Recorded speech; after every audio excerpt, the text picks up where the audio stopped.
Hello everyone, and today we're going to talk about Valorant's premier staller.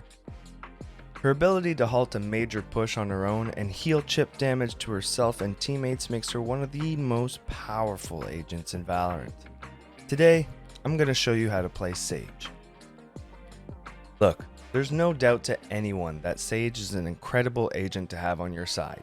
She allows your team to take early fights at the cost of armor and make aggressive plays when her resurrect is ready. Other than the fact that you'll be dealing with a lot of players constantly yelling for heals or res while their body is surrounded by enemies, Sage is actually a quite simple agent to use. Where she gets a little bit complicated is the amount of multitasking and the importance of her role. Yeah, I know, Sage isn't a must pick anymore, but if you play her correctly and find yourself last alive, you'll be amazed by the clutches you can pull off. Before we go any deeper, let's get into the basics of her kit. Sage is simple to use, but in my opinion, is a difficult agent to master, and her utility is expensive, which requires proper economy management. Her first ability is her free ability, the heal.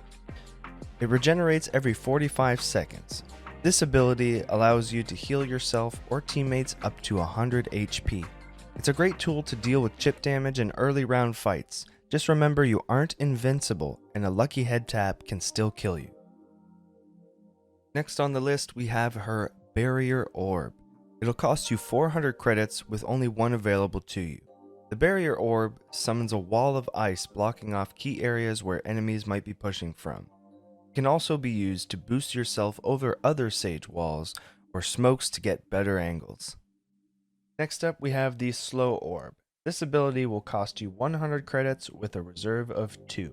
The Slow Orb is similar to a Molly in the sense of its area of effect, but what it does is slow down the enemy so they are unable to run or jump until it dissipates. Lastly, we have her Resurrect, which requires 7 ultimate points. This ultimate allows you to resurrect an ally that has fallen that round, giving them a second chance to make an impact. Just be careful, the resurrect takes some time to complete and your teammate is vulnerable during that process. Now that we know what she has to work with, let's move on to some tips that I think will elevate your game as Sage. Tip number 1, delay. A lot of Sage's kit is made for delaying the enemy push, which means your focus should be on wherever the major effort is. Sticking around for a 1v1 gunfight isn't really worth your time, and losing a Sage early is really bad for the team, so try and stay in pairs with someone who can take the brunt of the fight. Tip number 2, multitasking.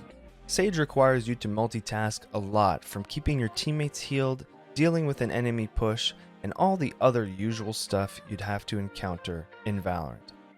This makes her an agent that is very hard to be effective with. So don't talk trash to your Sage mains. They have a tough job, much harder than the job of a Jet or a Raze. If you aren't good at keeping all these things in mind, she might just not be the agent for you. Tip number 3, healing.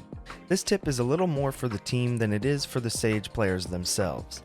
Healing is very important and powerful in Valorant, but it isn't as strong as people think it is, especially in higher ranks where headshots are more common.